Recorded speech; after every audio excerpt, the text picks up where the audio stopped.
For the over 3,500 homeless people in Atlanta, this old warehouse is known as the shelter of last resort. That we find housing and hopefully a job for me.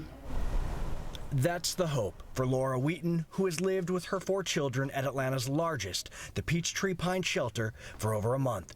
But the city and United Way are pursuing a $50 million plan that they say could fund 2 to 3 smaller shelters.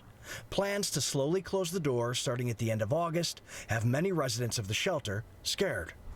Because when they come in, whatever they got here, they're going to lock it up.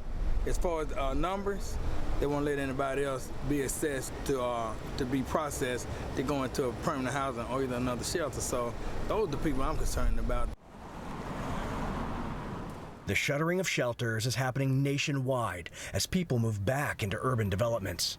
Cities that once herded the homeless into large downtown shelters are trying more integrated approaches aimed at quickly moving people into long-term housing that fits their needs. I mean, the pressure on any community is the fact that real estate gets improved, the area gets gentrified, and then the area that was the housing maybe for low-income people or even a shelter in this case becomes desirable real estate, and so there's intense pressure to move that population to put in an office or a high-rise or something like that. Atlanta's mayor claims the chronically homeless population declined 61% since 2013. But there are still thousands seeking shelter. People ain't in shelters because they want to be in shelters. They're in shelters because they can't afford to be in anywhere else.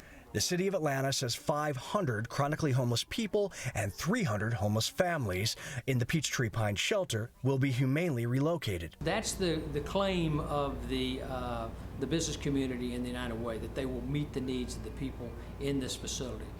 We're skeptical. And we'll be watching, and we'll be monitoring, and of course we'll be assisting too.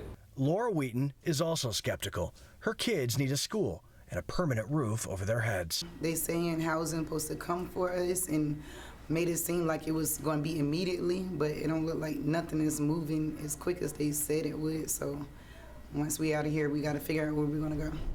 One step at a time for the Wheaton family and thousands of others struggling on street corners across America. Robert Ray, Associated Press, Atlanta.